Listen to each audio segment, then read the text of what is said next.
Okay, this is going to be my first demo recording, so bear with me on um, how it goes, because I'm not sure. Okay, so what I have here is everything you're going to need. Your clay, this is actually what we're making. We're making a small slab wall hanger. You're going to need some graph paper, a ruler, a Sharpie. Those all go together for making your template. These are the tools each of you are going to get for your air dry clay, so I'll use those so you can see how those work. But really you can use any tool you find at home. You can use like a butter knife for cutting the clay. You can use like as far as for texture goes, I'm going to actually use some stamps. But you could really use anything, shells, anything in your house that'll make an imprint can be used for the texture portion of this. You'll also need some water when you're scoring and slipping, and something, this is actually a small rolling pin, but you could even use like a glass bottle, anything that's round to roll out the clay. Okay, so those are our materials. So first thing you're going to do is cut out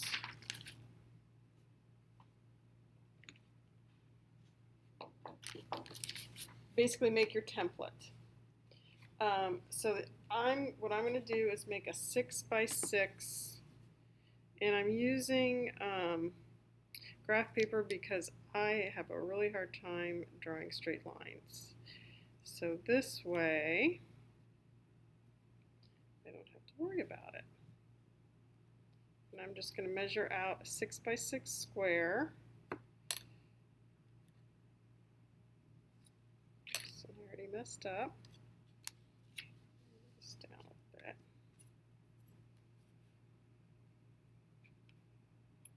And then I'll connect the dots. And it doesn't have to be like super perfect. I'm going to try to go kind of fast, so watching this video doesn't take too long. But this again is for your air dry clay that you'll be taking at home. And then you're just going to fold this in half. So right at the crease there. And then cut this out. And this is a template. So anytime you're working with slabs, you can always make yourself a template, and this really saves on time, because if you mess up, if you're trying it from the clay directly, you can mess it up and then you have to start over. This way, you figure it out using paper first. So what I did is I cut that square in half. So I have essentially a right triangle, and this is going to be our template that we're going to lay out on the clay. Okay, next I'm going to get my clay out. I'm going to knead it just to basically flatten it out at this point.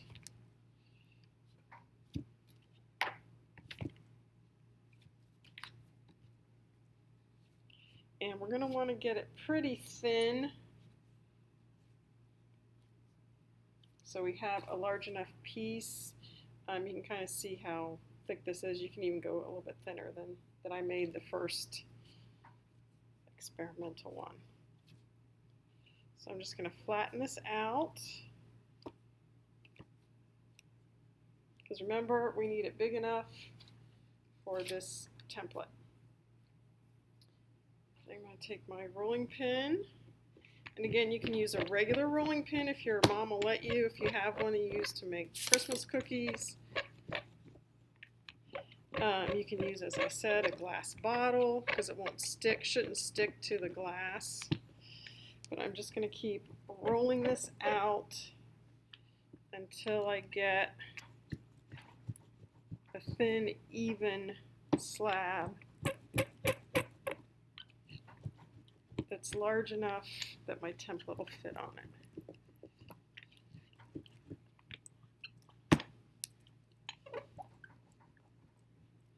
Now, when you're working here at school, we'll be using a slab roller, which makes this part of it way easier. But at home, you're not going to have a slab roller, so you have to roll it out this way.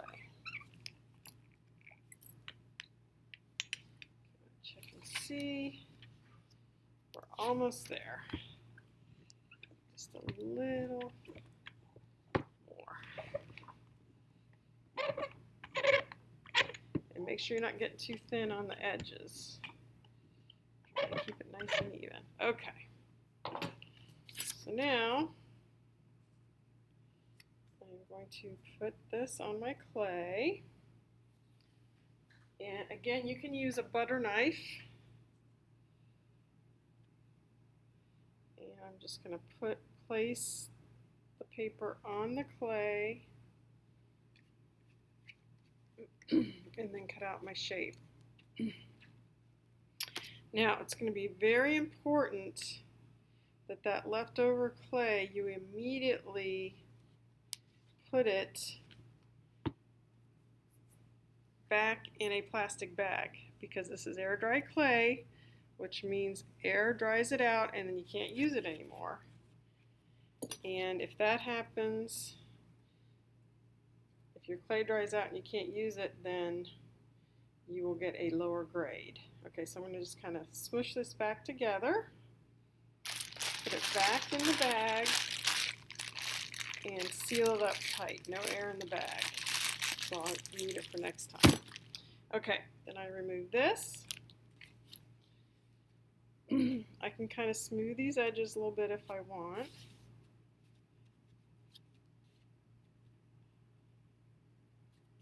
Now, I'm going to take my slab. And by the way, I'm working on a piece of paper.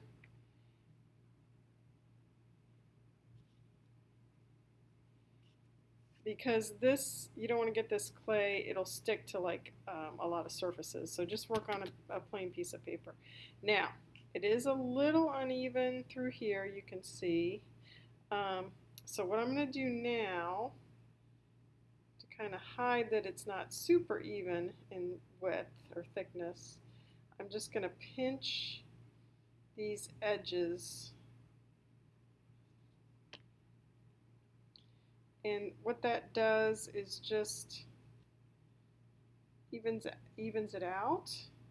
Anytime you're making slabs, unless it's like, let's say you're scoring and slipping a box together, I will tell you to pinch and smooth your edges.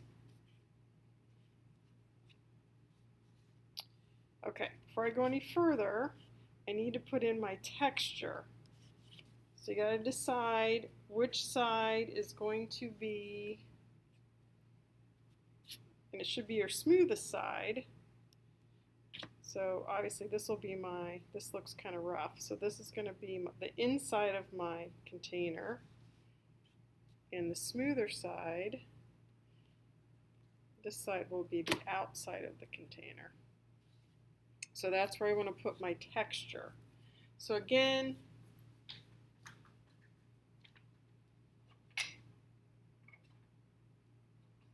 pretty much use whatever you want for the texture.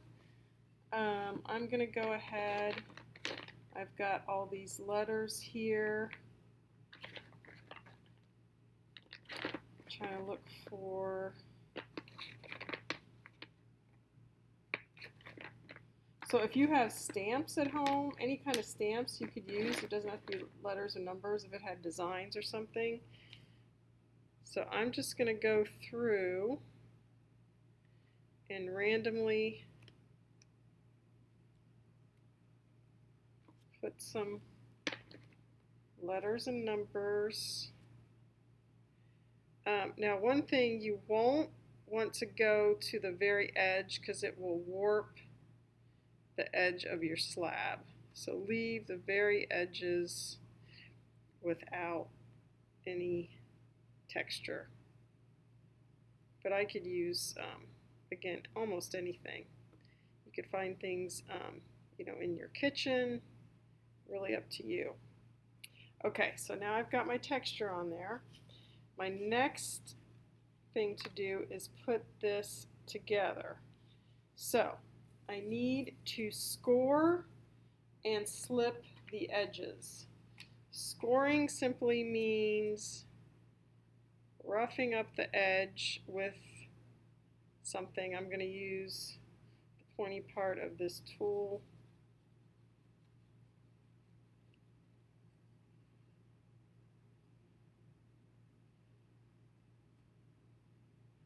And then I'm going to get some water, put it on my finger.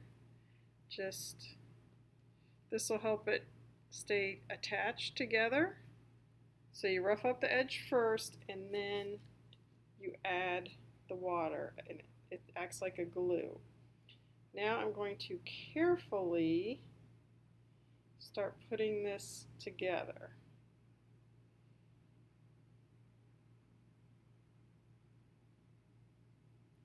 You can see I'm overlapping it, and this is actually the back where I'm attaching it. This is the back of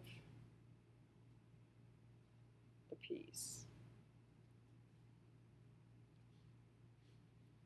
So you can kind of push it together first where you scored it and added the water, and then go back in. And I can also use tools for this.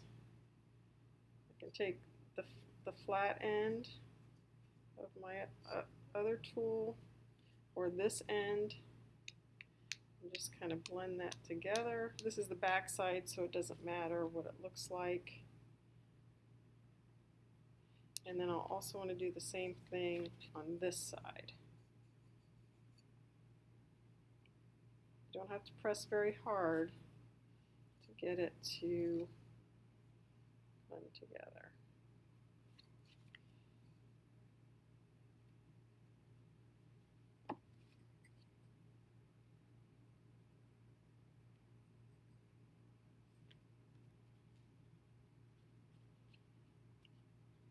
You can also use your finger to blend it together also.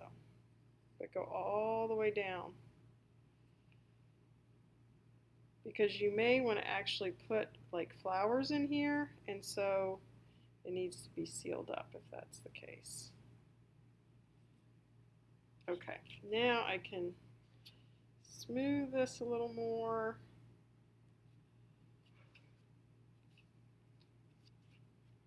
I'm going to kind of flatten the back a little bit just by dropping it.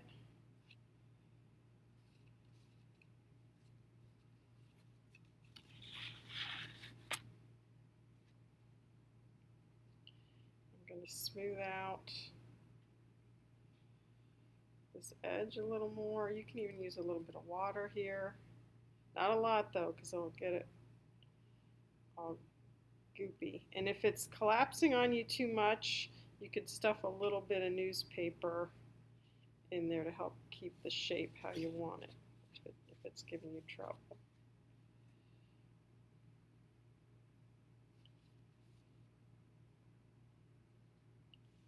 Okay, once you get this all smoothed out, and again, I'm kind of rushing. You will be taking your time when you do this. Once I get this really smooth, then I can take and poke a hole, and I would use something pretty pointy, because you want to be able to hang it.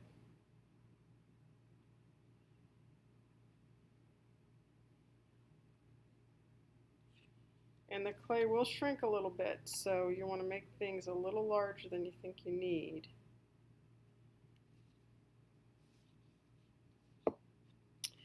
And if you are not going to get this done all in one sitting, you will have to wrap it up again in plastic, because it will dry if not, and then you won't be able to finish it, and you will get a low grade. Because this is very expensive clay, so I can't give you a lot, so you know you can't make mistakes. Okay, and that's it.